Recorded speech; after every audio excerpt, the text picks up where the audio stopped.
What's going on, Gifted Hands family? It is Elijah here bringing you another lesson, and today we're going to be breaking down a Moonchild song, a recent single that they just dropped called Tell Him. This is a dope neo soul song with some great chords, great chord progressions, really like gives you that jazz, the jazz approach kind of mixed with, you know, your R&B, your soul stuff combined to create this dope sound. So we're definitely going to break down these chords, the song form, everything that you need to know in order to play the song from beginning to end. All right, so let's jump into it.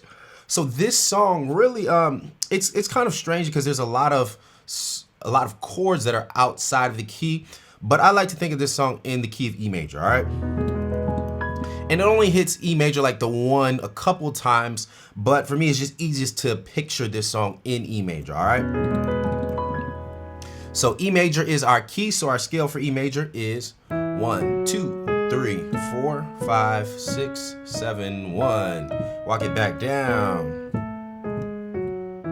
And like I said, just to warn you, there's a bunch of chords that are not diatonic that we're either playing out chords that necessarily don't belong to E major, or we're switching up chord qualities, like making the 6th chord a major instead of a minor, all right? So just be prepared. There's gonna be a lot of chords that don't belong to E major in this song, all right? So let's talk about the song form. The song starts off with an intro, but there's like a 2-part intro, all right? So I'm gonna call it intro 1. We have intro 1, and then we go into intro 2. Then from there, we go into verse 1. From verse 1, we go into the chorus. After the chorus, there's a hook or a refrain, I like to call it.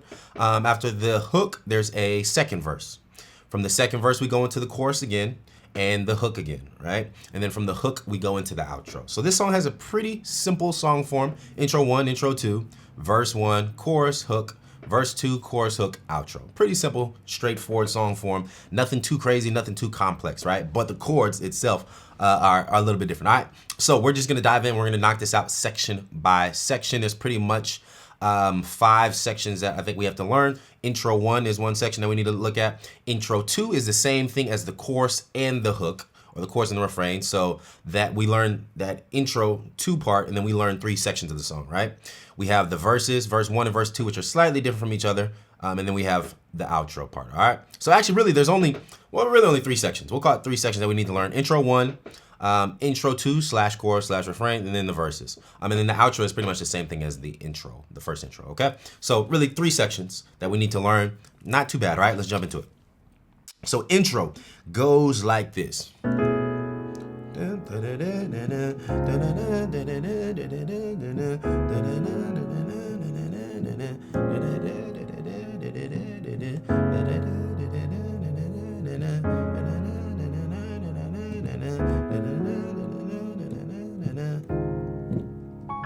All right, so that's the first intro, intro 1.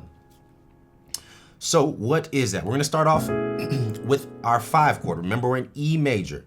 1, 2, 3, 4, 5. Our 5 for E major is B13 sus.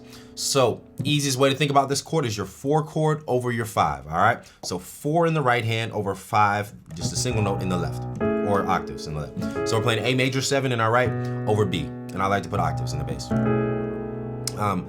Now granted, if like with the backing track that we created, there's a bass line already playing, so if you want to play it, you can play it like this if there's no bass. If you're playing without a bass, you're playing by yourself. That's how I'd play it. But you can also play it rootless, and that would be something like this. Pretty much you're just playing that same A major chord, and I might add the B in there. So this would be my rootless version. Here's with the root in.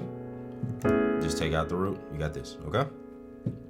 But it's a 5 chord. We're playing B13 sus, our 5. All right, and then we're going to D flat major, which is really the 6th chord, right? 1, 2, 3, 4, 5. D flat is our 6, or C sharp if we're technically in the key of E. So C sharp is our 6th chord, but we're just making it major, all right? So yeah, just D flat or C sharp major 7. Major 7, or you can add the 9th, okay? Then we're going to the flat 7, so we're just going up, half step. Flat 7, which is D major, right? But I'm gonna play like an E major in my right, E over, so like my 1 over my flat 7. All right. So there's two ways to think about this chord. It's our flat 7, so it's some type of D chord, D major chord. Now you can just think about it as E over D, which is probably the easiest. Or I really like to think about it as like a D major 7, all right? D major 7 with the sharp 11 in there. So I like to think about this as an extended like D major chord, sharp 11 in the ninth.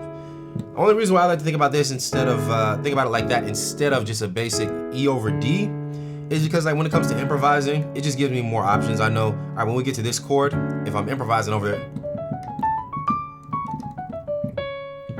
it helps me just think that, oh, okay, I can play like a Lydian scale over this chord, D Lydian, which has a sharp 11 in there, over this chord, instead of like wondering, okay, it's E over D, what do I play? Like what scale do I play? Right? So just from improvisational standpoint, it's easier to think about it as like a D major 7 chord for me personally. D major 7 chord with a sharp 11. Okay? But either way you play it, either way you think about it is fine. E over D, or just D major 7 with the sharp 11. Essentially, it's the same chord. It's just two different ways to approach it. And if we play like this, there's no third for the D major, right? If I play it like, say like this, I'm playing my D major chord along with the sharp 11 and E and 9. Sharp 11 and 9, all right? So there's your second chord, or third chord, my bad. So starting from the top, 5, 6, major, right? Flat 7, flat 7 chord. Then we're gonna go to our, we're going out of the key. We're going to the flat 5. So it's gonna be a B flat minor 9 chord. Okay. B flat minor 9. Then we're gonna go to the 2 chord, 1, 2 of E, which is gonna be F sharp minor 9 or F sharp minor 11. You can play like this, F sharp minor 9 or F sharp minor 11, okay? Same chord, F sharp minor chord, all right? Doesn't matter really what extensions you play, you can play it as a 9th or 11th. 2 options. From there, we're gonna go into our, we're gonna go back to like a D flat major chord, which is that 6, remember our 6th chord as a major, but instead of just playing the 6 in the bass or the D flat in the bass, we're gonna play an F in the bass. All right, so D flat over F. We're just playing that third of that chord in the bass. Okay, so that gives us F sharp minor to C sharp major over F. Then we're gonna go back to our flat 7 chord, that E over D, or you wanna think about it as our D major with the sharp 11. And then we're gonna resolve to the D flat major 9, okay? So our bass line would be 5 for the whole intro, intro 1. 5, 6, flat 7, flat 5 to the 2,